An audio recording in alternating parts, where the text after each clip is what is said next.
નમસ્કાર વિદ્યાર્થીઓ, આપનું હાર્દિક સ્વાગત છે સમર્પણ એજ્યુકેશન હબની નીટ ઓનલાઈન બાયોલોજી બેચમાં. હું પન્ના પટેલ છેલ્લા 6 વર્ષથી નીટ, જીએસઈબી અને સીબીએસઈના વિદ્યાર્થીઓને બાયોલોજી ભણાવું છું.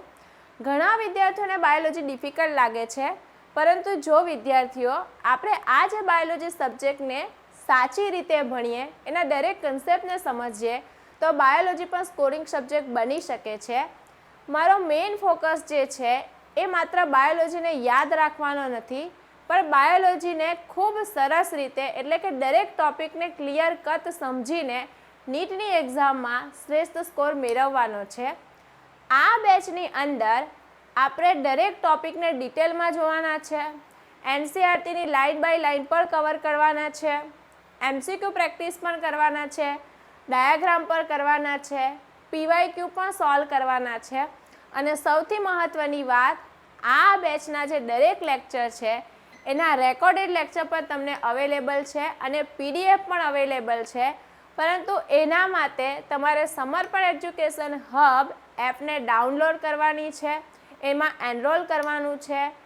જો હજુ સુધી તમે એનરોલ નથી કર્યું તો એના માટે આ જે વિડીયો છે એના સબસ્ક્રિપ્શન બોક્સમાં લિંક આપેલી છે, એ લિંક પર ક્લિક કરવાનું છે અને સ્ટેપ બાય સ્ટેપ આપણે જઈએ, સમજી લઈએ કે કઈ રીતે એનરોલ કરવાનું છે. તો જો તમે એ લિંક પર ક્લિક કરશો એટલે પ્લે સ્ટોરની અંદર સમર્પણ એજ્યુકેશન હબ એપનું આ રીતનું સિમ્બોલ આવશે, તો તે તમારે ઇન્સ્ટોલ કરવાની છે. ઇન્સ્ટોલ થઈ ગયા બાદ તમારે એની અંદર મોબાઈલ નંબર એન્ટર કરવાનો છે. તમારા મોબાઈલ પર ઓટીપી આવશે, એ ઓટીપી એન્ટર કરવાનો છે. એ થઈ ગયા બાદ તમારે રજિસ્ટર કરવા માટે અકાઉન્ટમાં થોડી ડિટેલ ફિલ કરવાની છે. તો એમાં છે તમારું નેમ, પછી તેમાં તમારો મોબાઈલ નંબર લખવાનો છે, તમારું ઈમેલ એડ્રેસ લખવાનું છે અને તમારે સ્ટેટ સિલેક્ટ કરવાનું છે. એ થઈ ગયા બાદ તમારે રજિસ્ટર બટન પર ક્લિક કરવાનું છે. એ થઈ ગયા પછી તમારે કેટેગરી સિલેક્ટ કરવાની છે. તો એ કેટેગરી સિલેક્શનમાં આપણે ક્લાસ 12નું બાયોલોજી સબ્જેક્ટ એટલે કે તમારે અહીંયા સિલેક્ટ કરવાનું છે સ્ટાન્ડર્ડ 12 સાયન્સ અને પછી સેવ બટન પર ક્લિક કરવાનું છે. તમે એટલું કરશો એટલે તમને આ રીતની એક સ્ક્રીન દેખાશે. તો એમાં તમારે વાયટી ફ્રી કોર્સ જે છે એના ઉપર જઈને ક્લિક કરવાનું છે. એ ક્લિક કરશો એટલે તમને નીટ બાયોલોજી સિરીઝ તરીકે આ રીતનું મળી જશે. એના પર ક્લિક કરશો જેના પર તમને આપણા આ કોર્સમાં જેટલા બી લેક્ચર થવાના છે એના રેકોર્ડેડ વિડીયો પણ મળી જશે અને પીડીએફ પણ મળી જશે. તો આ રીતે હજુ પણ જે વિદ્યાર્થીઓ એનરોલ નથી કર્યું તો આ રીતે જે સબસ્ક્રિપ્શનની અંદર લિંક આપેલી છે એના પર જાઓ, ક્લિક કરો અને એનરોલ કરાવો. અને આપણે સાથે મળીને આપણો આ જે કોર્સ છે જેમાં આપણે બાયોલોજી શીખીએ અને નીટ એક્ઝામને ક્રેક કરીએ. તો ચાલો હવે આપણે શરૂ કરીએ છીએ બાયોલોજીની એક સુંદર જર્ની એક ખૂબ સરસ ચેપ્ટરથી. અને એ જે ચેપ્ટર છે આપણા ક્લાસ 12નું ફર્સ્ટ ચેપ્ટર, સપુષ્પી વનસ્પતિમાં લિંગી પ્રજનન. તો વિદ્યાર્થી મિત્રો, સૌથી પહેલાં આપણે સમજીએ કે એ જે ચેપ્ટર છે એનું નામ સપુષ્પી વનસ્પતિમાં લિંગી પ્રજનન જ કેમ આપેલું છે. તો સપુષ્પી વનસ્પતિ જે છે એ વનસ્પતિને આપણે બીજી કઈ વનસ્પતિ કહીશું? તો એ વનસ્પતિને આપણે એનું બીજું નામ છે આવૃત બીજધારી વનસ્પતિ.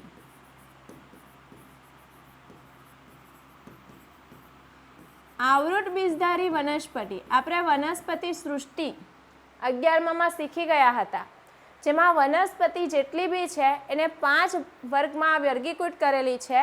પહેલી છે લીલ, પછી દ્વિઅંગી, પછી ત્રિઅંગી, પછી અનાવૃત બીજધારી અને પછી છે આવૃત બીજધારી.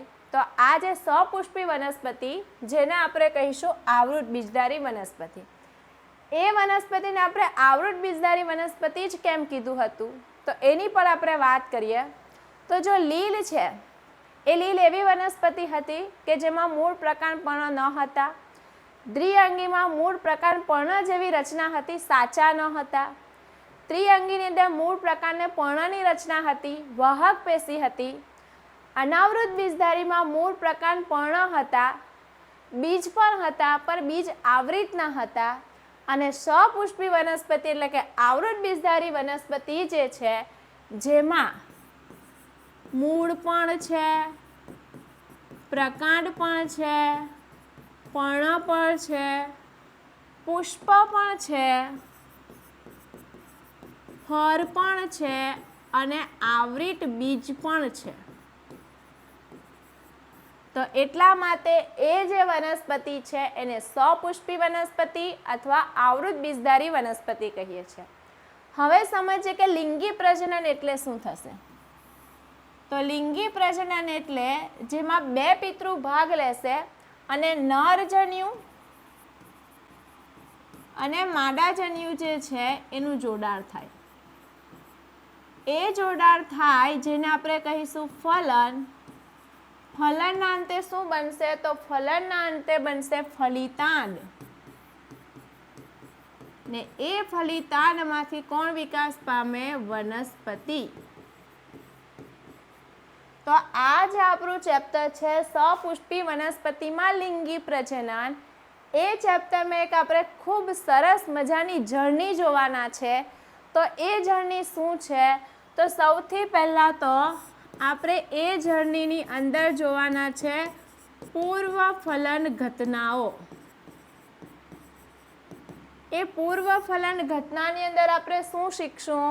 તો એમાં નર પ્રજનન તંત્ર વનસ્પતિમાં એટલે કે પુકેસર, માદા પ્રજનન તંત્ર એટલે કે સ્ત્રીકેસર, એની રચના આપણે સમજવાના છે. એ થઈ ગયા બાદ આપણે જન્યુજનન પ્રક્રિયા સમજશું. એટલે કે નર પ્રજનન તંત્રમાં લઘુ બીજાણુ એટલે કે નરજન્યુ લઘુ બીજાણુ કેવી રીતે નિર્માણ પામે, એમાં નરજન્યુ કેવી રીતે નિર્માણ પામે, મહાબીજાણુ જનન એટલે એની અંદર માદાજન્યુ કેવી રીતે નિર્માણ પામે, એ પ્રક્રિયા સમજશું. એ પ્રક્રિયા થઈ ગયા બાદ આપણે ખૂબ મહત્વની પ્રક્રિયા છે પરાગનયન. તો એના વિશે આપણે સમજવાના છે. એ થઈ ગયા બાદ આપણે કોના વિશે શીખવાના છે? તો આપણે શીખવાના છે અહીંયા ફલન, પણ અહીંયા આપણે શીખશું બેવરું ફલન. અને બેવરું ફલન પ્રક્રિયા પછી આપણે શીખવાના છે પશ્વ ફલન ઘટનાઓ. એટલે કે કેવી રીતે ભ્રૂણનું નિર્માણ થાય, કેવી રીતે બીજનું નિર્માણ થાય, કેવી રીતે ફળનું નિર્માણ થાય, એ બધું શીખવાના છે. એટલે એમ જો કહેવા જઈએ તો આ જે ચેપ્ટર છે કોની જર્ની છે? તો એ જર્ની કોની છે? તો એમાં સૌથી પહેલાં હશે પુષ્પ અને અંતે એ જે પુષ્પ છે એમાંથી ફળ કેવી રીતે બને અને એ ફળમાં પણ બીજ કેવી રીતે આવે એની આપણે આખી જર્ની શીખવાના છે આ ચેપ્ટરમાં. Clear everyone? તો આ ચેપ્ટરનું નામ સપુષ્પી વનસ્પતિમાં લિંગી પ્રજનન કેમ આપ્યું છે? તો આના પરથી તમને ખ્યાલ આવશે, કારણ કે અહીંયા એક સપુષ્પી વનસ્પતિ એટલે પુષ્પ ધરાવતી વનસ્પતિ છે જેની આપણે આખી જર્ની શીખવાના છે કે એ વનસ્પતિમાં પછી કેવી રીતે ફળનું નિર્માણ થશે, કેવી રીતે બીજનું નિર્માણ થશે તે. હવે આપણે શું જોવાના છે? તો વિદ્યાર્થી મિત્રો, પુષ્પ તો આપણને બધાને જ જોવાનું ગમે છે. કીટકો બી રંગબેરંગી પુષ્પ દેખાય એટલે એની ફરતે આકર્ષાય છે. કોઈ વ્યક્તિ મોટે ભાગે એવું નહીં હશે કે જેને પુષ્પ જોવાનું નથી ગમતું. અને આપણે કંઈક ને કંઈકમાં પુષ્પનો ઉપયોગ કરીએ છીએ. ભગવાનને ચડાવવા માટે પણ પુષ્પનો ઉપયોગ કરીએ છીએ, ડેકોરેશન કરવા માટે પુષ્પનો ઉપયોગ કરીએ છીએ, આપણી પોતાની લાગણીઓ વ્યક્ત કરવા માટે પણ આપણે પુષ્પનો ઉપયોગ કરીએ છીએ. તો એવું નથી કે આપણે હમણાં જ આ બધી વસ્તુઓ માટે પુષ્પનો ઉપયોગ કરી રહ્યા. અતિ પ્રાચીન સમયથી જ મનુષ્યનો પુષ્પ સાથે ઘનિષ્ઠ સંબંધ રહેલો છે. એ જે પુષ્પ છે એ સૌંદર્યલક્ષી છે, એને આપણે સુશોભન માટે વાપરીએ છીએ, એને આપણે સામાજિક કોઈ ફંક્શન હોય તો એમાં આપણે વાપરીએ છીએ, ધાર્મિક વાતે વાપરીએ છીએ કે આ ભગવાનને આ કલરનું પુષ્પ ચડાવવાનું છે, એ રીતે પણ આપણે વાપરીએ છીએ. એનું સાંસ્કૃતિક મૂલ્ય પણ રહેલું છે. અને માણસ જે છે એ પોતાની લાગણીઓ વ્યક્ત કરવા માટે પણ પુષ્પનો ઉપયોગ કરે છે, જેવી કે પ્રેમ, વહાલ, ખુશી, વ્યથા, શોખ, દુઃખ, આ બધી લાગણીઓ વ્યક્ત કરવા માટે. કોઈનું કંઈ સારું થાય છે, કોઈ સારું રિઝલ્ટ અચીવ કરે છે, તો આપણે કોંગ્રેચ્યુલેશન્સ વિશ કરવા માટે પણ એને પુષ્પ આપીએ છીએ. તો આ બધી જગ્યાએ આપણે પુષ્પનો ઉપયોગ કરીએ છીએ. એટલે પુષ્પ સાથે આપણો જે સંબંધ છે એ અતિ પ્રાચીન સમયથી ઘનિષ્ઠ સંબંધ રહેલો છે. આ તો વાત થઈ ગઈ બધી બેઝિક વાતો. હવે આપણે જે પુષ્પ ક્યારના કરીએ છીએ, તો હવે આપણે શીખશું પુષ્પની રચના, જે તમે ક્લાસ 11માં પણ શીખીને આવેલા છે. પણ અહીંયા પણ એ રચના યાદ કરવી જરૂરી છે, કારણ કે એ રચના એટલી મહત્ત્વની છે આ ચેપ્ટરમાં કે એ જો આપણને ના સમજ પડી તો ચેપ્ટર સમજવું મુશ્કેલ થઈ જશે. તો ચાલો આપણે પહેલાં પુષ્પની રચના સમજી લઈએ.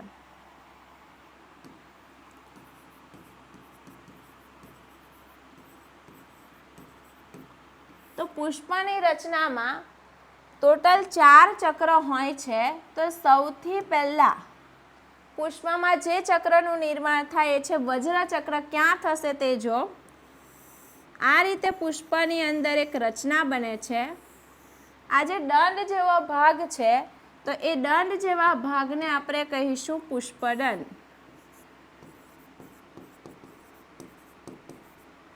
અને આ પુષ્પદંડનો જે ફૂલેલો ભાગ છે, જેને આપણે કહેવાના છે પુષ્પાસન. તો એના પર કોઈક બિરાજમાન થવાનું છે. કોણ બિરાજમાન થવાનું છે તે આપણે સ્ટેપ બાય સ્ટેપ એને બિરાજ કરીશું, એને બેસાડીશું. ઓકે, ચાલો. હવે પુષ્પમાં સૌથી પહેલાં જે ચક્રનું નિર્માણ થાય, જે ચક્ર છે વજ્ર ચક્ર, એટલે કે આ રીતે નાના નાના લીલા લીલા પર્ણોનું નિર્માણ થાય. અને એ જે પર્ણ છે જેને આપણે કહેવાના છે, શું કહેવાના છે, તો એને આપણે કહીશું વજ્રપત્ર.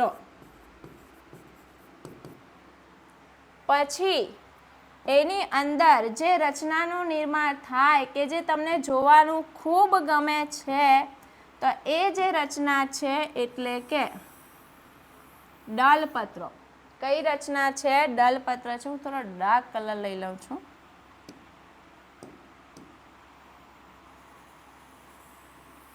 દલપત્રની રચના થાય છે, જે તમને જોવાનું ગમે છે.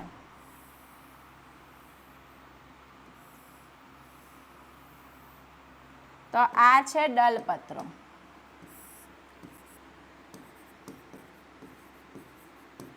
પછી જે રચનાનું નિર્માણ થાય, જે રચનાને આપણે કહીશું, તેને આપણે કહીશું પુંકેસર.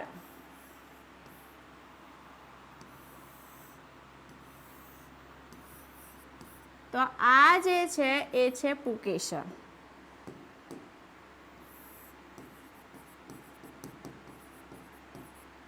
અને સૌથી છેલ્લે જે રચનાનું નિર્માણ થાય, તો એ રચનાને આપણે કહેવાના છે સ્ત્રીકેસર. તો આ જે રચના છે જેને આપણે કહીશું સ્ત્રીકેસર. તો જે દરેક પુષ્પ છે એ પુષ્પની અંદર ટોટલ 4 ચક્ર હશે.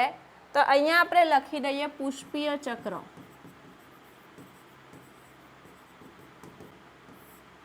પહેલું જે ચક્ર છે કે જેમાં વજ્રપત્રો જે છે ભેગા મળીને જે ચક્ર બનાવે, જે ચક્રને આપણે કહીશું વજ્ર ચક્ર.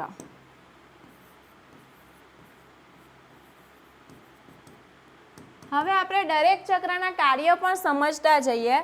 તો વજ્ર ચક્રનું કામ શું છે? તો સ્ટુડન્ટ તમે જોયું હશે કે જ્યારે પુષ્પ કરી સ્વરૂપે હશે, ત્યારે એ કરી જે છે એ નાના નાના લીલા રંગના પર્ણોથી ઘેરાયેલી હશે.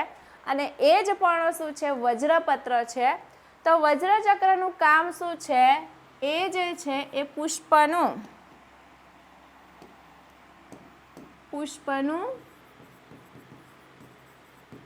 કલિકા અવસ્થામાં રક્ષણ કરે.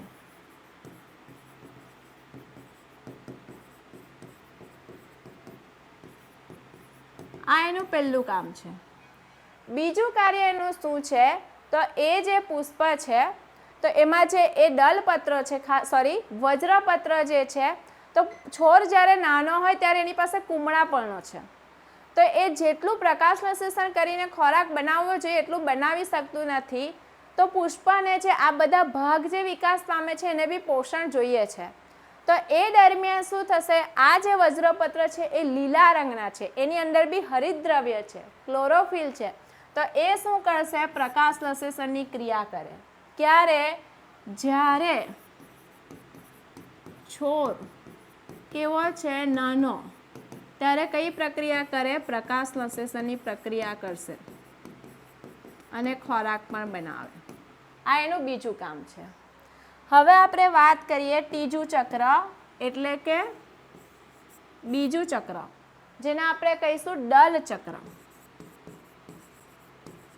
તો દલ ચક્રનું કામ શું છે?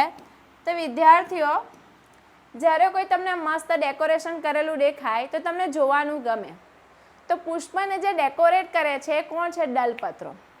તો એ દલપત્રોને જોઈને એની પાસે કોણ આવે છે? કીટકો આવે છે. અને એ કીટકો શાના માટે આવશે? તો પરાગનયનની ક્રિયા કરાવવા માટે. તો દલ ચક્રનું કામ શું છે? કીટકોને આકર્ષવાનું.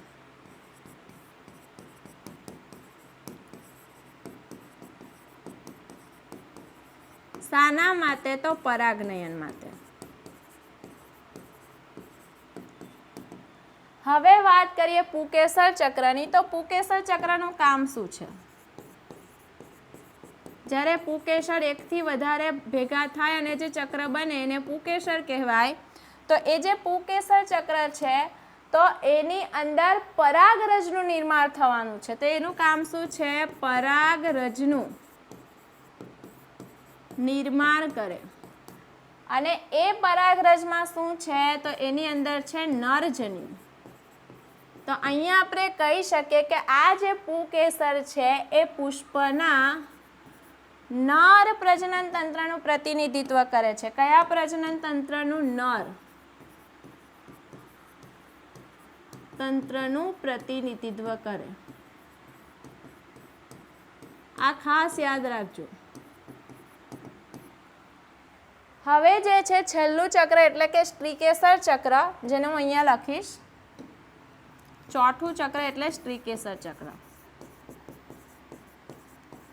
ઘણા બધા સ્ત્રીકેસર, જ્યારે એકથી વધારે સ્ત્રીકેસર હોય તો એ ભેગા મળીને જે ચક્રની રચના થાય, જેને આપણે કહીશું સ્ત્રીકેસર ચક્ર. તો એની અંદર કોણ છે? તો એની અંદર છે માદાજન્યુ. કોણ છે? માદાજન્યુ. એની અંદર માદાજન્યુ એટલે કે અંડક છે ને, એ અંડકની અંદર હશે માદાજન્યુ. ભ્રૂણપુટનું નિર્માણ થશે. એટલે કે આ જે સ્ત્રીકેસર જે છે એ માદા પ્રજનન તંત્રનું પ્રતિનિધિત્વ કરે.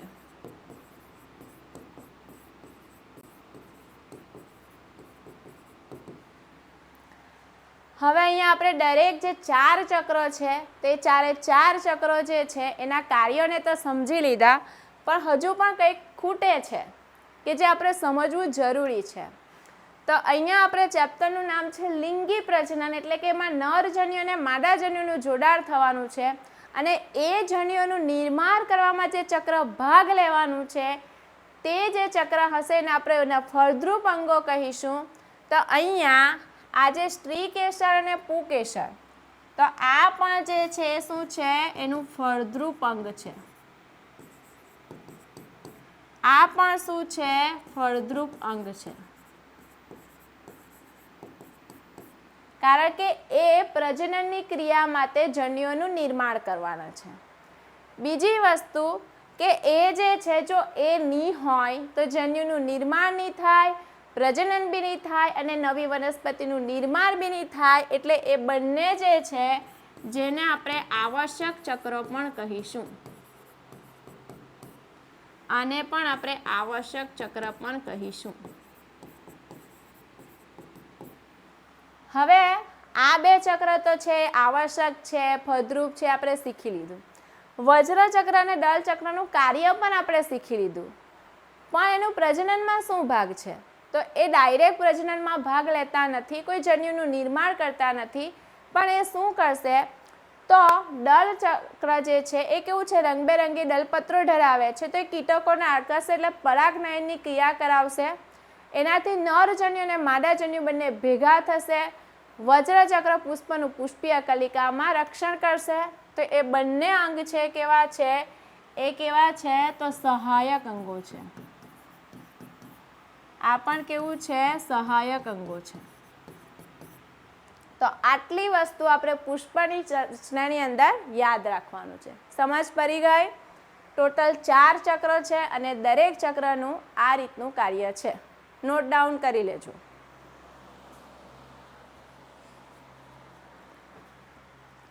ચાલો હવે આપણે આગળ વધવાના છે. તો હવે આપણે શીખવાના છે પૂર્વફલન રચનાઓ અને ઘટનાઓ. એટલે કે અહીંયા આપણે પુષ્પની રચના તો શીખી લીધી, પણ એ પુષ્પનું નિર્માણ કેવી રીતે થશે એ હજુ આપણે શીખ્યા નથી. તો એ આપણે શીખવાના છે. તો સૌથી પહેલાં શું થશે? પુષ્પનું નિર્માણ કેવી રીતે થશે? તો તમને બધાને જ ખબર છે કે સૌથી પહેલાં વનસ્પતિની અંદર મૂળનું નિર્માણ થાય અને પછી કોનું નિર્માણ થાય? પ્રકાંડનું નિર્માણ થાય. અને આ મૂળ અને પ્રકાંડ એના અગ્રભાગે એક પેશી આવેલી છે, જે પેશીનું નામ શું છે? અહીંયા, અહીંયા અને અહીંયા. તો એ પેશીનું નામ છે વર્ધનશીલ પેશી. તો પ્રકાંડમાં જે પેશી આવેલી છે તે પેશીને આપણે શું કહીશું? તે પેશીને આપણે કહેવાના છે અગ્રીય વર્ધનશીલ પેશી. હવે શું થશે? કેવી રીતે પુષ્પનું નિર્માણ થશે એની વાત કરીએ. તો આ જે પ્રકાંડ છે એમાં મૂળ અને પ્રકાંડનું નિર્માણ થઈ ગયા બાદ અહીંયા આ રીતે પર્ણનું નિર્માણ પણ થઈ જશે. એ થઈ ગયા બાદ શું થશે? તો અહીંયા અંતઃસ્રાવીય ફેરફારો થશે. સૌથી પહેલા અંતઃસ્રાવીય ફેરફારો એટલે શું થશે વિદ્યાર્થી મિત્રો? તો અંતઃસ્રાવીય ફેરફારો એટલે શું થવાના છે? જે વનસ્પતિ વૃદ્ધિ નિયામકો છે એના સ્ત્રાવમાં વધારો થવાનો છે. એટલે અહીંયા આપણે લખી દઈએ, જેવા કે ઝિબ્રેલિન, સાઇટોકાઇનિન, આ બધા છે એના સ્ત્રાવમાં શું થાય? વધારો થાય. એટલે વનસ્પતિ વૃદ્ધિ નિયામકોના સ્ત્રાવમાં વધારો થાય. એ વધારો થવાથી શું થશે તે ખાસ ધ્યાન આપજો. એ વધારો થવાથી અહીંયા આ જે પ્રકાંડ છે એની જે અગ્રીય વર્ધનશીલ પેશી છે એ ફટાફટ કોષ વિભાજન પામીને અહીંયા આ રીતની રચનાનું નિર્માણ કરશે. ફટાફટ કોષ વિભાજન પામીને. અને એને આપણે શું કહેવાના છે? એને આપણે કહીશું પુષ્પીય પ્રવર્ધન.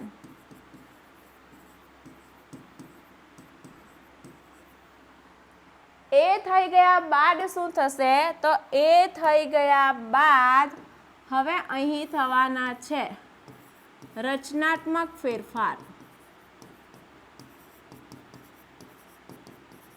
રચનાત્મક ફેરફાર થવાથી સૌથી પહેલાં તો શું થશે કે આ પ્રકાંડ છે, આ મૂળ છે, તો અહીંયા પુષ્પની ગોઠવણી માટે પુષ્પ વિન્યાસનું નિર્માણ થશે. જેના ઉપર આ પુષ્પ વિન્યાસનું નિર્માણ થશે અને તેના ઉપર શું આવવાનું છે? તો એના ઉપર પુષ્પીય કલિકા આવવાની છે.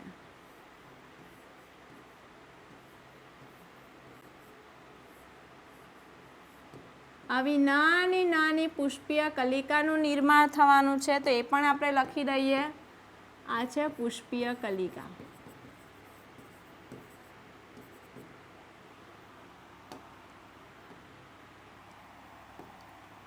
પુષ્પીય કલિકા. હવે ધ્યાન આપજો, આ જે પુષ્પીય કલિકા છે એની અંદર શું છે? તો એ પુષ્પીય જે કલિકા છે જેની અંદર છે શું છે? તો એની અંદર કોણ છે? પુષ્પ છે.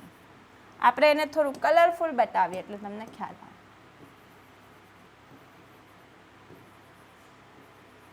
અને પછી એ જે પુષ્પીય કલિકા છે એમાંથી શું નિર્માણ પામવાનું છે? તો અહીંયા આ પ્રકાંડ છે, આ મૂળ છે, આ પુષ્પ વિન્યાસ છે અને આ જે પુષ્પીય કલિકા છે એ ખીલી ઉઠવાની છે અને અહીંયા ખૂબ સરસ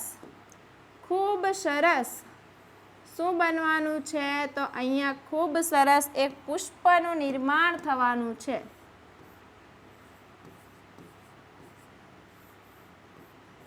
આ રીતે ખૂબ સરસ પુષ્પનું નિર્માણ થવાનું છે. તો આ રીતે શું થશે? પુષ્પ.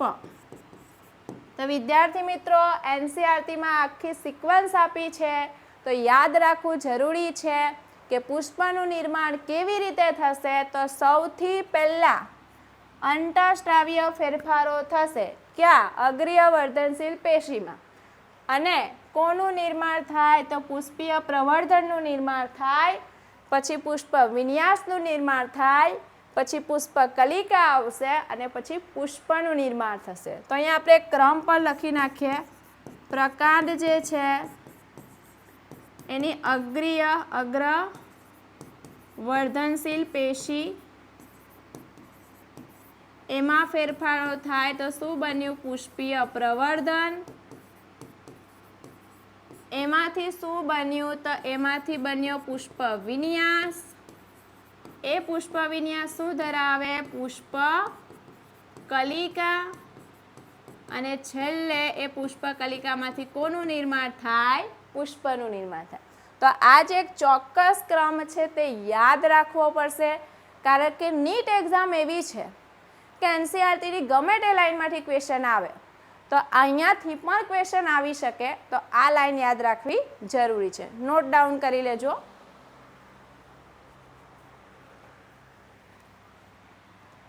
હવે આપણે આગળ વધીએ છીએ. તો તમને અહીંયા એક મેં સરસ મજાની આકૃતિ પણ બતાવી છે. ત્યાં મેં તમને ડ્રો કરીને સમજાવ્યું. અહીંયા તમારે જોઈને સમજવાનું છે. તો તમે અહીંયા જોઈ શકો છો કે આ પ્રકાંડ છે. આ પ્રકાંડ છે અને આ જે છે પ્રકાંડમાં કલર તમને દેખાય એવો યુઝ કરવો પડશે. આ પ્રકાંડ છે, આ એનું શું છે? તો આ પ્રકાંડની અગ્રીય વર્ધનશીલ પેશી છે.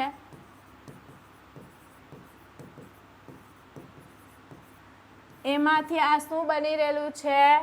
તો આ છે પુષ્પીય પ્રવર્ધન.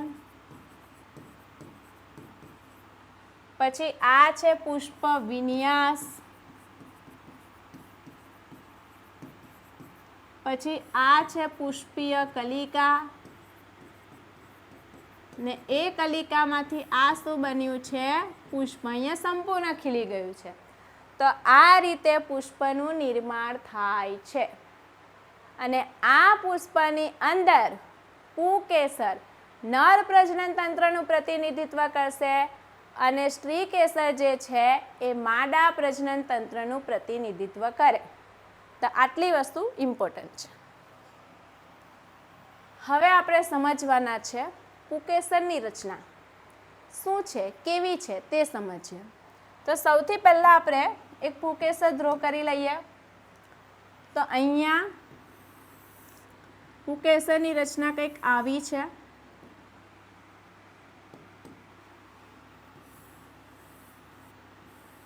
આ જે છે શું છે? તો એ છે પુકેસર.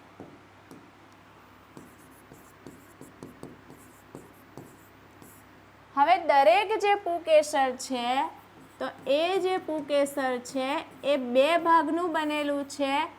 એક જે ભાગ છે જેને આપણે કહીશું પરાગાશય અને બીજો જે ભાગ છે જેને આપણે કહેવાના છે તંતુ. તો કોને તંતુ કહીશું અને કોને પરાગાશય કહીશું?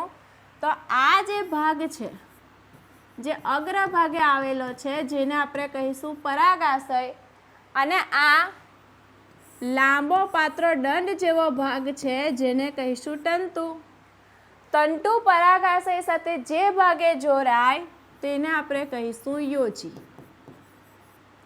તો જો આપણે પરાગાશયની વાત કરીએ તો એ જે પરાગાશય છે એ કેવું છે? તો અગ્રીય છે, અગ્રભાગે આવેલું છે, અને એ જે છે એ દ્વિખંડીય રચના છે, ખાસ યાદ રાખજો. બીજું જો આપણે વાત કરીએ તો એ જે છે એ ફળદ્રુપ ભાગ છે. કેમ ફળદ્રુપ ભાગ છે? તો એની અંદર નોટ ડાઉન કરજો શું થવાનું છે?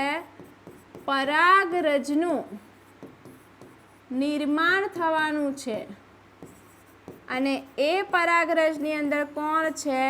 નરજન્યુ છે. તો એ પ્રજનનમાં ભાગ લેવાનું છે એટલે આપણે એને કહીશું ફળદ્રુપ ભાગ. હવે આપણે વાત કરીએ તંતુની. તો આ જે તંતુ જે છે તો એ તંતુ શું છે? તો એ છે પાતળો લાંબો દંડ જેવો ભાગ છે. એનું કાર્ય શું છે? એ કાર્ય સમજવા પહેલાં થોડું એક ઇમ્પોર્ટન્ટ પોઈન્ટ છે એ પણ સમજાવી દઉં.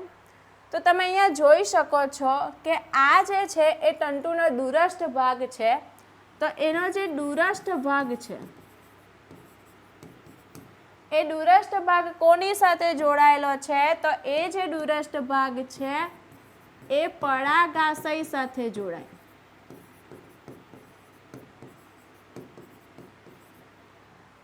અને આ જે છે એનો નિકટવર્તી ભાગ છે. તો અહીંયા શું હશે? તો અહીંયા આ રીતે પુષ્પાસન હશે,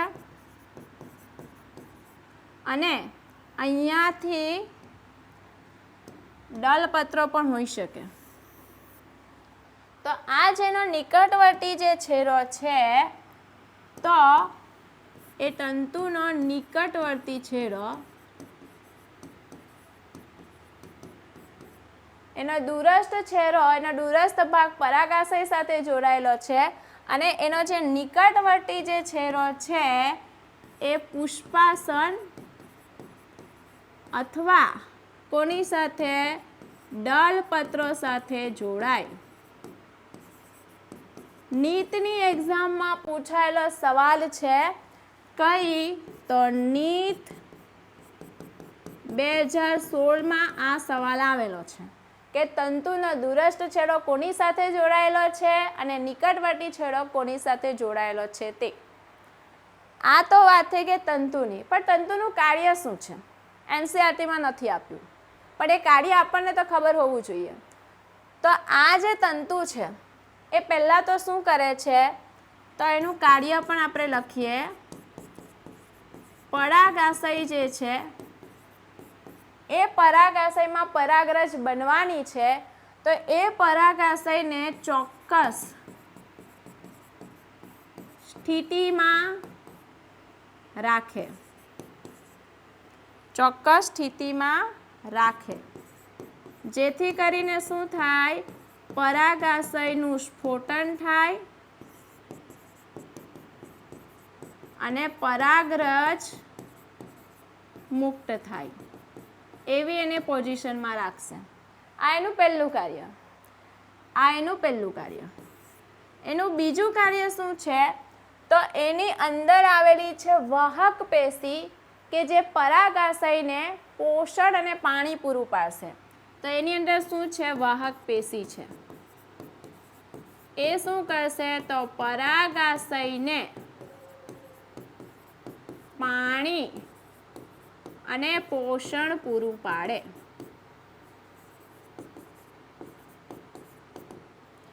તો આ જે છે એ છે પુંકેસરની રચના. તો એ પણ ખૂબ મહત્વની છે, યાદ રાખવાની છે. અને બીજી વસ્તુ, જેમ જેમ વનસ્પતિની જે જુદી જુદી જાતો હશે તો એ જુદી જુદી જાતોમાં કોઈમાં 10 બી હોઈ શકે પુંકેસર, કોઈમાં 5 બી હોઈ શકે. તો જુદી જુદી જાતિની વનસ્પતિમાં પુંકેસર 5 બી હોય, કોઈમાં 10 બી હોય, એટલે એની સંખ્યા બી જુદી જુદી હશે અને એની લંબાઈ પણ કેવી હશે? જુદી જુદી હશે. દરેક પોઈન્ટ એટલા માટે ઇમ્પોર્ટન્ટ છે કારણ કે ઘણીવાર તમે વિધાનવાળા સવાલ બી જોશે કે પુંકેસર માટે કયા વિધાન સાચા છે. તો એના માટે નીટ માટે તમને દરેક વિધાન પણ ખબર હોવા જરૂરી છે. અહીંયા આપણે એનસીઈઆરટીની જ લાઈન છે, તે લાઈનને આપણે સમજી લઈએ. બરાબર, તો જો પુંકેસર 2 ભાગ દર્શાવે છે, લાંબો પાતળો દંડ જેને આપણે કહીશું તંતુ. અગ્રીય ભાગ સામાન્ય રીતે દ્વિખંડીય છે જેને આપણે કહીશું પરાગાશય. પછીનો જે નિકટવર્તી શેરો છે પુષ્પના દલપત્ર કે પુષ્પાસન સાથે જોડાયેલો છે અને અહીંયા દૂરસ્થ છેડાનું નથી લખ્યું, એનસીઈઆરટીમાં આપેલું છે પણ એ દૂરસ્થ છેડો એ પરાગાશય સાથે જોડાયેલો છે. જુદી જુદી જાતિઓમાં પુષ્પમાં પુંકેસરની સંખ્યા અને લંબાઈમાં પણ કેવી છે? વિવિધતા હોય છે. આ એનસીઈઆરટીનો તમારો ડાયાગ્રામ છે. તો આ વાત થઈ ગઈ પુંકેસરની રચના. નોટ ડાઉન કરી લો, અહીંયાથી નીટ 2016માં પણ સવાલ આવેલો છે.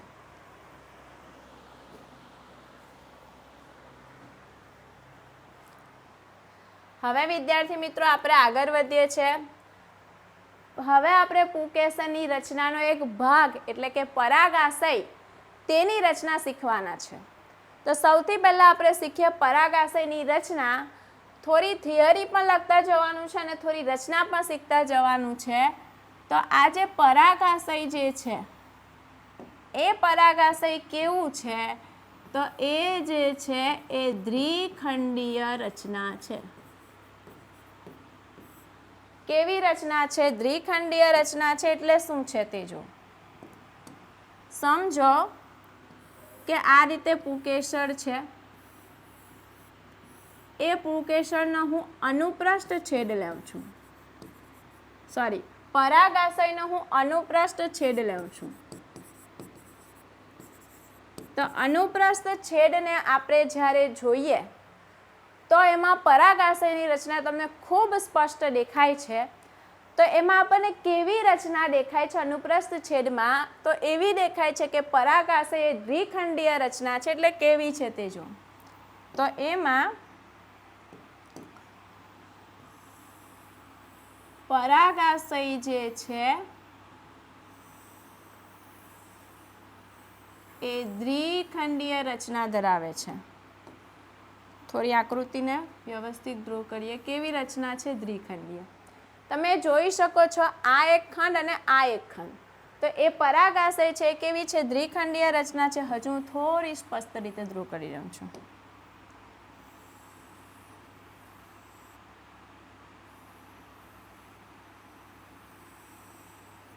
આ રીતની એની દ્વિખંડીય રચના છે. એ જે છે તો દરેક જે ખંડમાં 2 કોટર આવેલા છે એટલે એ પણ આપણે લખી દઈએ. દ્વિખંડીય રચના છે. દરેક ખંડમાં 2 કોટર. તો જો આ ખંડ અને આ ખંડ, આ કોતર, આ કોટર, આ કોતર, આ કોતર, એટલે દરેક ખંડમાં કેટલા કોટર છે? 2 કોટર છે. તો દ્વિખંડમાં જે છે એને આપણે શું કહીશું? દરેક ખંડમાં 2 કોટર, તેને આપણે કહીશું દ્વિકોટરીય. હવે જો હું આખા પરાગાશયની વાત કરું તો ટોટલ કેટલા કોટર થશે? 4 કોટર. તો પરાગાશય કેવું થશે? તો પરાગાશય જે છે એ પરાગાશય જે છે એ કેવું છે? ચતુઃકોટરીય. નોટ ડાઉન કરજો, ગૂંચવાવાનું નથી. દ્વિખંડ હશે તો દ્વિકોટરીય અને આખું પરાગાશયનું પૂછેલું છે તો ચતુઃકોટરીય. હવે જો આપણે વાત કરીએ આજે દરેક કોટર છે, આ કોતર, આ કોતર, એ કોતર, તો એક આયામ ખાંચથી છૂટા પડે છે. કેવી રીતે છૂટા પડે છે? આયામ ખાંચથી. તો એની રચના કંઈક આ રીતની છે.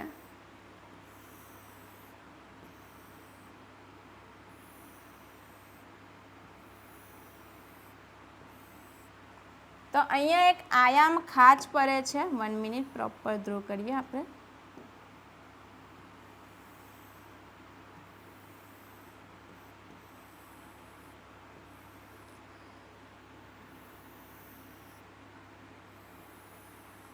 તો આ જે દરેક કોટર છે તો અહીંયા અને અહીંયા એક આયામ ખાંચથી છૂટા પડે છે. તમને એનસીઈઆરટીની બુકમાં આકૃતિ બતાવું તો ખૂબ સરસ સમજ પડશે. જો આ કોતર છે તો આ કોતર પર આ રીતે આયામ ખાંચથી છૂટા પડે છે, અહીંયા પર આયામ ખાંચથી છૂટા પડે છે. તો જે દરેક કોટર છે એક આયામ ધરીએ જે ખાંચ પડે છે એનાથી શું થાય છે? છૂટા પડે છે. તો એ પણ આપણે લખી દઈએ અહીંયા.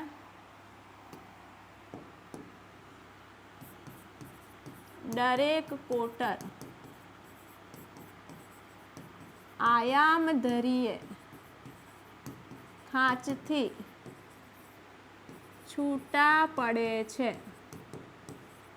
અને જે ધરી જે છે એ જે ધરી જે છે તેમાંથી આ રીતે પરાગરજ જે છે એનું સ્ફોટન થવાનું છે. તો એને આપણે કહીશું સ્ફોટન રેખા.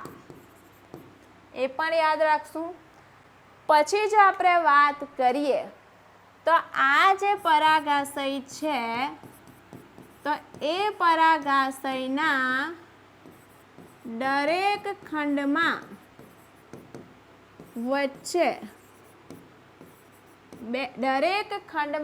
વચ્ચે બે ગોળાકાર રચના આવેલી છે. બે ગોળાકાર રચના આવેલી છે. તો આ ખંડ અને આ ખંડ, તો આમાં એક ગોળાકાર રચના છે, આમાં એક ગોળાકાર રચના છે, આમાં એક ગોળાકાર રચના છે અને આમાં એક ગોળાકાર રચના છે.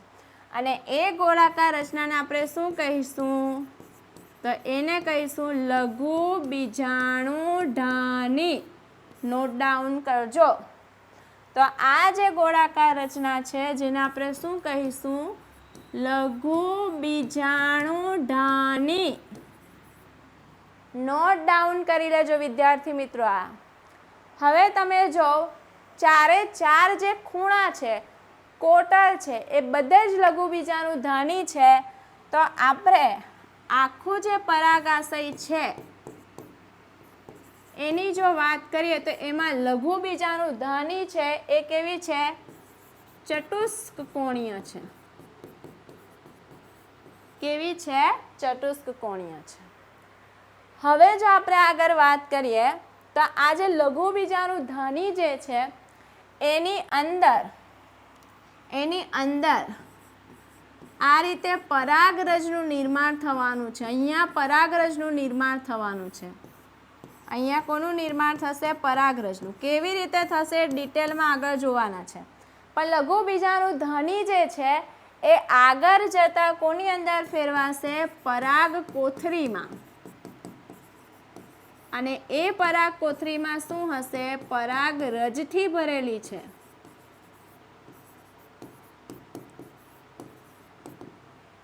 તો આટલી વસ્તુ પરાગાશયની રચના માટે ખૂબ મહત્વની છે. દ્વિખંડીય રચના છે, દરેક ખંડમાં બે કોટર છે, આખું પરાગાશય ચતુકોતરીય છે. પરાગાશયના દરેક ખંડમાં બે ગોળાકાર રચના છે જેને લઘુ બીજાણુધાની કહીશું. આખા પરાગાશયમાં ટોટલ બે ખંડ અને લઘુ બીજાણુધાની કેટલી છે? 4 છે. ને એ આગળ જતા પરાગ કોથળીમાં ફેરવાશે અને એની અંદર પરાગરજ જે છે એનું પરાગરજથી એ ભરાયેલી હશે. સમજ પડી ગઈ? આગળ વધીએ છીએ. હવે આપણે એનસીઈઆરટીની જે દરેક લાઈન છે એ પણ આપણે સમજતા જવાનું છે. તો જો વિદ્યાર્થી મિત્રો, આવૃત બીજધારીમાં પરાગાશય કેવું છે? દ્વિખંડીય છે. દરેક ખંડમાં બે કોટરો છે એટલે કે કેવું છે? દ્વિકોટરીય. આખું જે પરાગાશય છે કેવું છે? ચતુષ્કોટરીય છે. બીજી વસ્તુ કે ઘણીવાર શું થાય? લંબાઈ અનુસાર આવેલ આયામધરીની ખાંચ વડે એ જે કોટરો છે છૂટા પડે છે.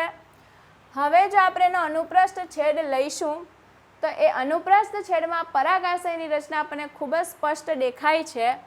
તો તો એ જે છે એ 4 બાજુએ શું છે, ચતુષ્કોણીય રચના છે. મેં તમને કીધું ગોળાકાર રચના આવેલી છે, જેને આપણે લઘુબીજાણુ ધાની કહીશું. એટલે દરેક ખંડમાં 2 છે, બરાબર. હવે લઘુબીજાણુધાની આગળ વિકાસ પામીને કોની અંદર ફેરવાય, પરાગકોથળીમાં, જેને આપણે પરાગકોટરો પણ કહીશું. અને એ શાનાથી ભરેલી છે, પરાગરજથી ભરેલી છે. તો આ વસ્તુ નોટ ડાઉન કરી લેજો. આપણે પૂર્વફલન ઘટનામાં પુષ્પનું નિર્માણ કેવી રીતે થાય એ શીખી ગયા, પુંકેસરની રચના શીખી ગયા, પરાગાશયની રચના શીખી ગયા. હવે આપણે શું શીખવાના છે, તો એના માટે આપણે હવે આગળ શીખીએ છીએ. તો હવે આપણે શીખવાના છે લઘુબીજાણુ ધાનીની રચના. તો પહેલાં આટલું શાંતિથી નોટ ડાઉન કરી લો. 2 મિનિટમાં આપણે લઘુબીજાણુ ધાનીની રચના શરૂ કરીએ છીએ.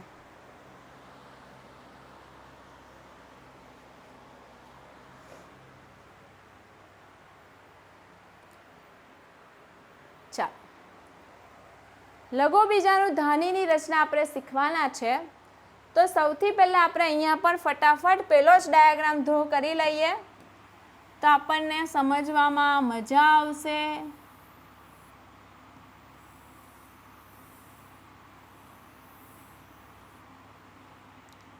અહીંયા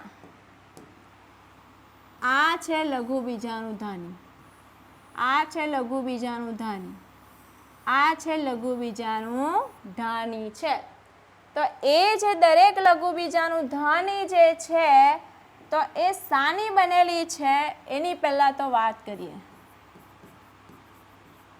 લઘુબીજાણુ ધાની. તો એ લઘુબીજાણુ ધાનીમાં અહીંયા વચ્ચે આ રીતે સમજાટ કોષોનો સમૂહ આવેલો છે.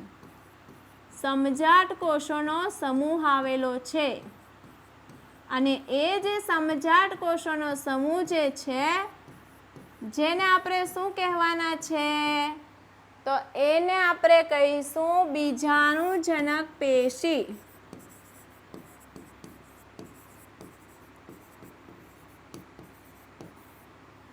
તો આ જે લઘુબીજાણુ ધાની છે એ શાની બનેલી છે, તો એ સમજાટ કોષોના સમૂહની બનેલી છે, જેને આપણે કહીશું બીજાણુજનક પેશી. નોટ ડાઉન કરજો. આ બીજાણુજનક પેશીમાં આપણે એક વિશિષ્ટ પ્રકારની પ્રક્રિયા શીખવાના છે, જે આપણે આગળ શીખશું. હવે જો આ વાત કરીએ, આજે લઘુબીજાણુ ધાની છે, આ શું છે, લઘુબીજાણુ ધાની.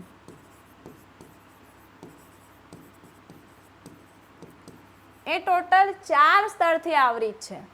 તો અહીંયા આપણે લખી દઈએ લઘુબીજાણુ ધાની 4 સ્તરથી આવરિત છે.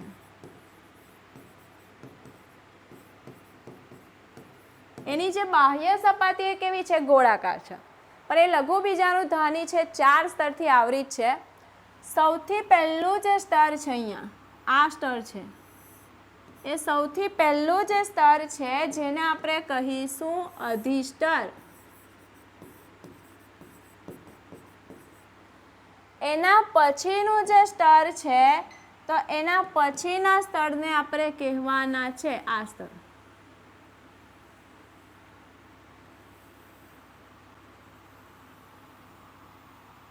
આ એના પછીનું સ્તર છે.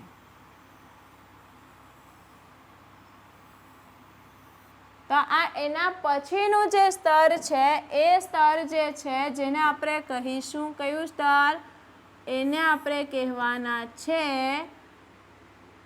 એને આપણે કહીશું એન્ડોથેશિયમ. એન્ડોથેશિયમ. અથવા આપણે એને બીજું કહેવાના છે સ્ફોટી સ્તર.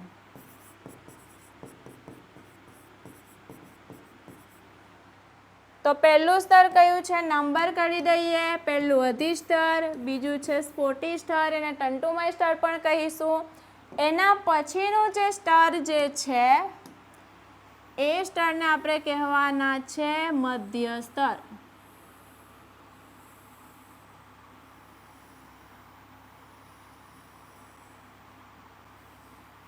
તો આ જે સ્તર છે કયું છે? ત્રીજા નંબરનું છે અને એનું નામ છે મધ્ય સ્તર.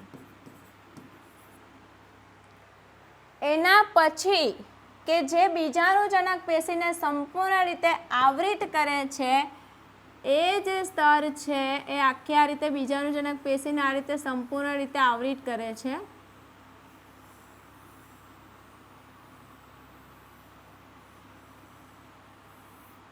આ રીતે આવરિત કરતું હશે, આવરિત. તો એ જે સ્તર છે જેને આપણે કહીશું પોષક સ્તર.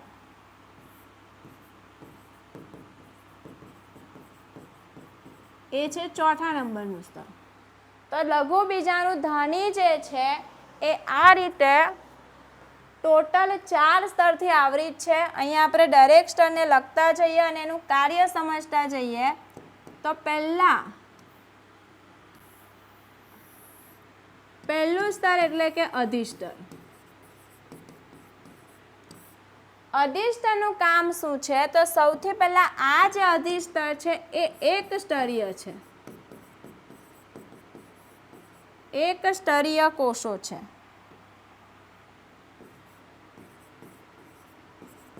એક સ્તરીય કોષોનું સ્તર છે.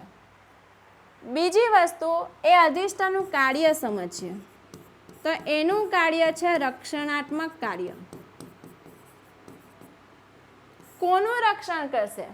કોનું રક્ષણ કરશે? તો એ કોનું રક્ષણ કરે? અંતઃપેશીનું. કોનું રક્ષણ કરશે? અંતઃપેશીનું ભૌતિક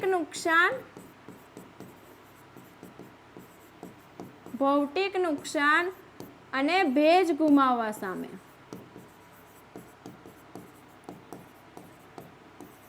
તો આ જે છે એ અધિસ્તરનું કાર્ય છે. બીજું જે સ્તર છે એ છે મધ્ય સ્તર. તો એના વિશે આપણે અહીંયા લખીશું મધ્ય સ્તર. એ મધ્ય સ્તરનું કામ શું છે? તો પહેલા તો એ જે મધ્ય સ્તર જે છે એ મધ્ય સ્તર જે છે શું છે? તો એ 2 થી 3 કોષીય સ્તર છે. એમાં 2 થી 3 કોષીય સ્તર છે. યાદ રાખજો કેટલા? 2 થી 3 કોષીય સ્તર. સોરી મિસ્ટેક થાય છે. બીજું જે સ્તર જે છે એ બીજું સ્તર જે છે જેને આપણે કહીશું સ્પોટી સ્તર, અથવા એને આપણે કહેવાના છે તંતુમય સ્તર, અથવા આપણે એને કહેવાના છે એન્ડોથેશિયમ સ્તર. આ 3 નામ યાદ રાખવાના છે. આ સ્તરની જો આપણે ખાસિયતની વાત કરીએ તો આ જેને તંતુમય સ્તર કેમ કીધું છે? કારણ કે પરાગાશય જ્યારે પરિપક્વ થાય,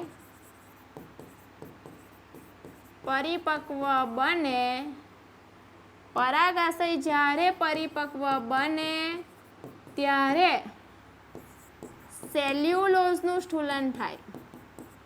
સેલ્યુલોઝનું સ્થૂલન કોષોની દિવાલમાં થાય.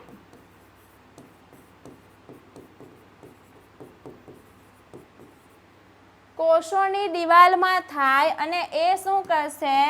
તો એ જે પરાગાશય જે છે એ પરાગાશયનું સ્ફોટન પ્રેરી પરાગરજ મુક્ત કરવામાં મદદ કરશે. તો આ જે છે એ બીજા સ્તરનું કાર્ય છે. નોટ ડાઉન કરી લો છો અહીંયા પણ. પહેલું અધિસ્તર, બીજું કયું છે સ્પોટી સ્તર, અથવા એને એન્ડોથેશિયમ અથવા એને તંતુમય સ્તર પણ કહીશું. હવે આપણે સ્તર જે શીખવાના છે ત્રીજું સ્તર છે મધ્ય સ્તર છે, જેની હું અહીંયા થિયરી લખીશ મધ્ય સ્તરની. ત્રીજું સ્તર એટલે મધ્ય સ્તર. એ જે મધ્ય સ્તર છે તો એ મધ્ય સ્તર જે છે એ 2 થી 3 કોષીય સ્તર છે. એમાં કેટલા સ્તર છે? 2 થી 3 કોષીય સ્તર છે. બીજું એનું કાર્ય શું છે? તો એનું કાર્ય છે આધાર આપવાનું. અને ત્રીજું એ શું છે? તો એ સંગ્રહ સ્થાન છે. કોનું? તો સ્ટાર્ચ જેવા પોષક તત્વોનું. અને એ પોષક તત્વનું કામ છે જે શું કરશે? વિકાસ પામતી પરાગરજને પોષણ પૂરું પાડે. નોટ ડાઉન કરજો, આ એનું કાર્ય છે. અને સૌથી મહત્વની વાત કે જ્યારે પરાગાશય જે છે એ શું થશે? તો એ પરિપક્વ બને. પરાગાશય જ્યારે પરિપક્વ બને ત્યારે આ સ્તર શું થાય છે? તૂટી જાય છે. ખાસ યાદ રાખજો, તૂટી જાય છે. તો આ વાત થઈ ગઈ મધ્ય સ્તરની. હવે છેલ્લું સ્તર પણ ખૂબ મહત્વનું સ્તર, જો અહીંયા તમે જોઈ શકો છો, સૌથી બહારનું સ્તર એટલે કયું સ્તર? અઢી સ્તર. આ સૌથી બહારનું છે.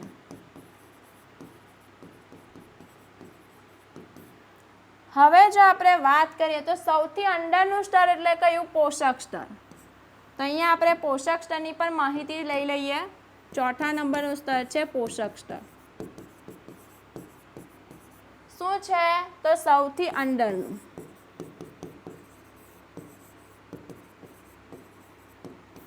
હવે જો આ જે સ્તર છે એની વિશેષતાની વાત કરીએ તો આ જે સ્તર છે એ પણ એક સ્તરીય જ છે.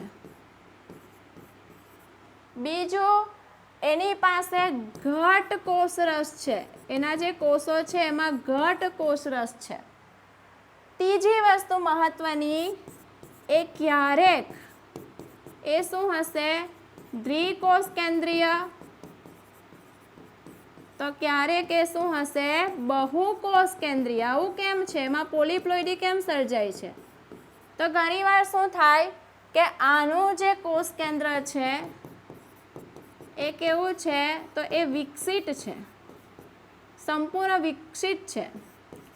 તો એ કોષ કેન્દ્ર છે એ બે ભાગમાં વિભાજિત થઈ જશે, પણ કોષરસનું વિભાજન નહીં થાય. એટલે ઘણીવાર દ્વિકોષ કેન્દ્રીય અવસ્થા સર્જાય, તો ઘણીવાર બહુકોષ કેન્દ્રીય અવસ્થા સર્જાય.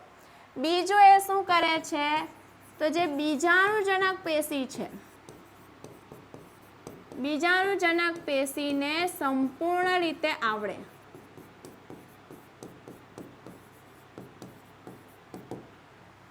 આ એની ખાસિયતો છે. હવે એનું કાર્ય શું છે? તો એનું કાર્ય જે છે એ કાર્યને આપણે બીજા પેજ પર શીખીએ. કોનું કાર્ય આપણે શીખવાના છે? પોષક સ્તરના કાર્ય.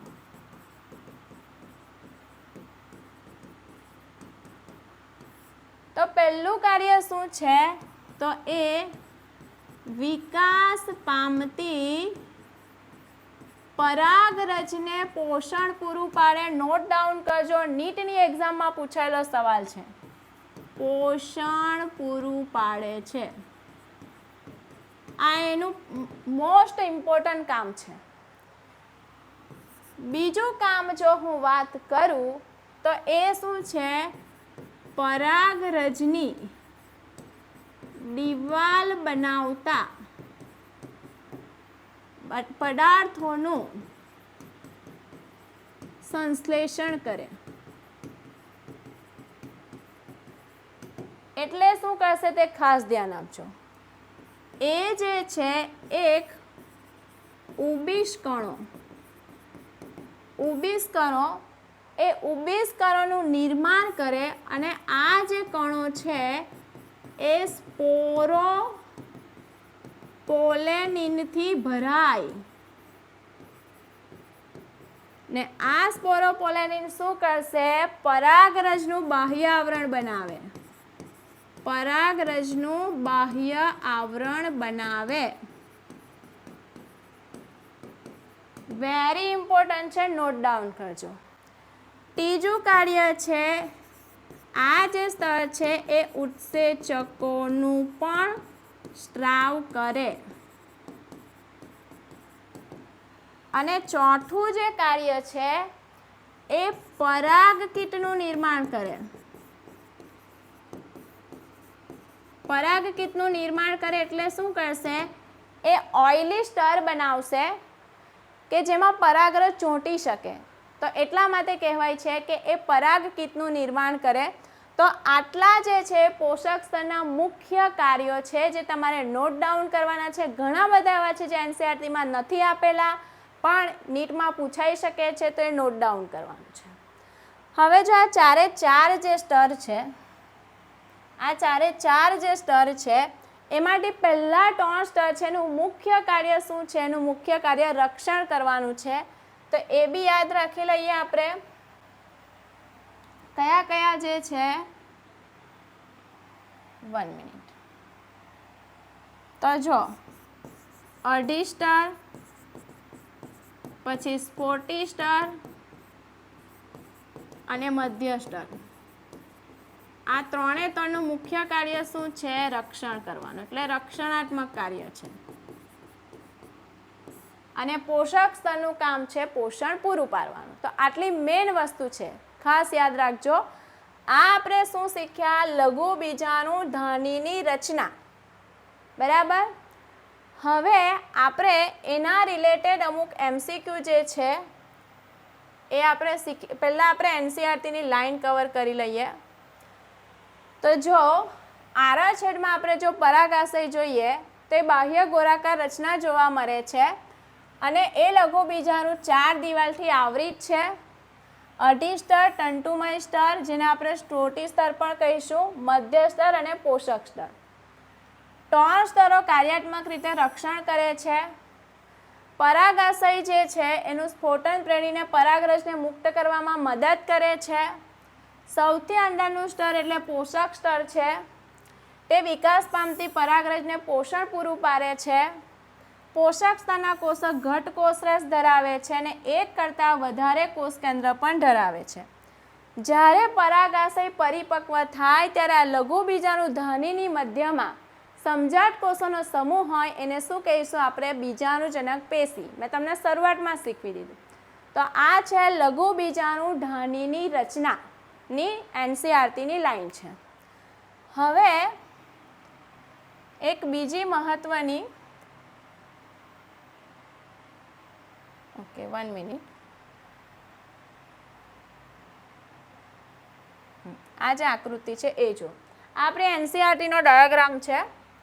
અહીંયા આ જે છે એ દરેક જે 4 સ્તર છે અને અહીંયા આવેલું છે એમને જોડતી સંયોજક પેશી, અને એ પેશી કેવી હશે? વંધ્ય હશે. પણ એની અંદર શું ડૂબેલું હશે? વાહક પેશી, કે જે આ બધાને જે બી પોષણ જોઈશે તે લાવીને આપશે. તે નોટ ડાઉન કરજો.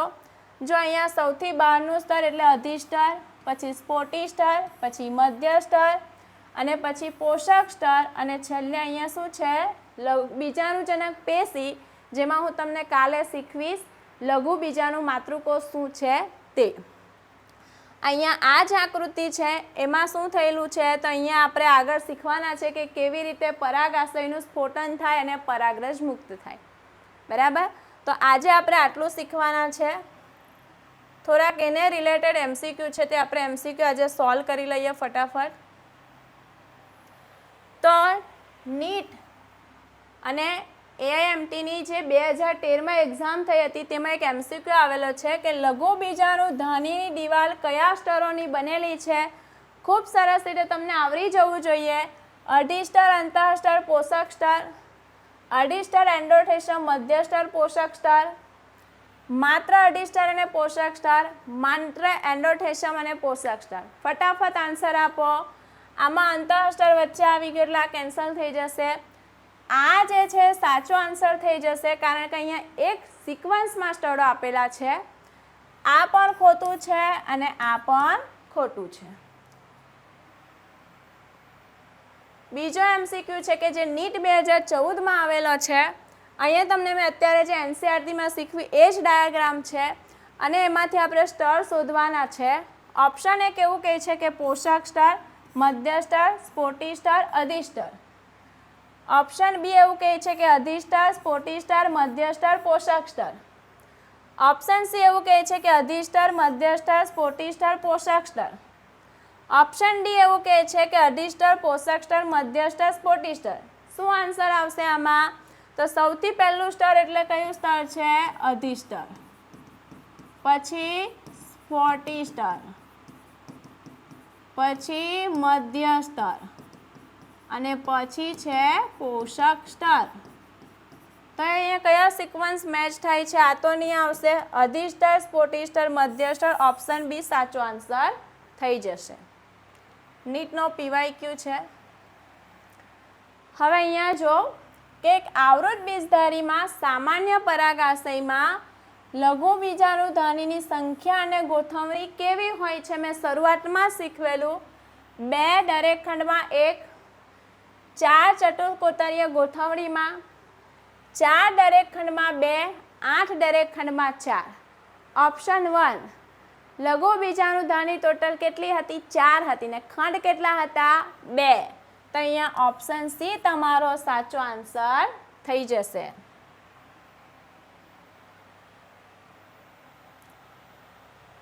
આગળનો એક MCQ છે, આપણે આ પણ નેક્સ્ટ લેક્ચરમાં શીખવાના છે. એન્ડોથેસિયમ વિશે કયું નિવેદન ખોટું છે? કયું નિવેદન ખોટું છે? પરાગાશયના સ્ફોટનમાં મદદ કરે છે, હાઇગ્રોસ્કોપિક સ્થૂલન ધરાવે છે, લઘુ બીજાણુને પોષણ આપે છે, અધિસ્તર નીચે આવેલ છે. તો પહેલું એન્ડોથેસિયમ એટલે સ્ફોટનમાં મદદ કરતું હતું, આ વાત સાચી છે.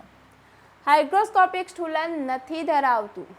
હાઇગ્રોસ્કોપિક એટલે એને શુષ્ક કરવા માટેનું સ્થૂલન નથી ધરાવતું. સોરી, હાઇગ્રોસ્કોપિક સ્થૂલન ધરાવે છે, આ વાત સાચી છે, કારણ કે મેં તમને શીખવેલું સેલ્યુલોઝનું સ્થૂલન થયેલું છે. પણ અહીંયા એવું આપેલું છે કે લઘુ બીજાણુઓને પોષણ આપે છે, એ પોષક સ્તર આપે છે, એન્ડોથેસિયમ નથી આપતું. એટલે અહીંયા સી આન્સર સાચો થઈ જશે. અધિસ્તરની નીચે આવેલું છે, આ વાત પણ સાચી છે. સૌથી મહત્વનું મેં તમને હાઇલાઇટ કરીને ઇમ્પોર્ટન્ટ કીધું હતું કે પરાગાશયમાં પોષણ પૂરું પાડતું સ્તર એટલે કયું? અધિસ્તર, એન્ડોથેસિયમ, પોષક સ્તર કે મધ્ય સ્તર? શું આન્સર આવશે? ઓપ્શન સી આવશે. તો વિદ્યાર્થી મિત્રો, થેન્ક યુ સો મચ, તમે આજનો લેક્ચર અટેન્ડ કર્યો. અને ખાસ મહત્વની વાત, આજે આપણે શું શીખેલા છે? પૂર્વફલન ઘટનામાં પરાગાશયની રચના, પુકેસરની રચના, લઘુ બીજાણુધાનીની રચના. હવે આપણે આવતા લેક્ચરમાં શું શીખવાના છે? લઘુ બીજાણુધાનીની અંદર જે પ્રક્રિયા થવાની છે, લઘુ બીજાણુજનનની પ્રક્રિયા શીખવાના છે. પરાગરજ કેવી રીતે બને એ શીખવાના છે. તો વિદ્યાર્થી મિત્રો, આનો તમને રેકોર્ડિંગ વિડીયો, PDF બધું સમર્પણ એજ્યુકેશન હબની જે એપ છે એના પરથી મળી જશે. તો જો તમે એનરોલ ના કર્યું હોય તો આના સબસ્ક્રિપ્શન બોક્સમાં લિંક આપેલી છે, તો ત્યાં જઈને આજે જ એનરોલ થઈ જાઓ, જેથી કરીને તમને એની PDF પણ મળી જાય અને રેકોર્ડેડ વિડીયો પણ મળી જાય. Thank you everyone. હવે આપણે નેક્સ્ટ લેક્ચરમાં મળીશું.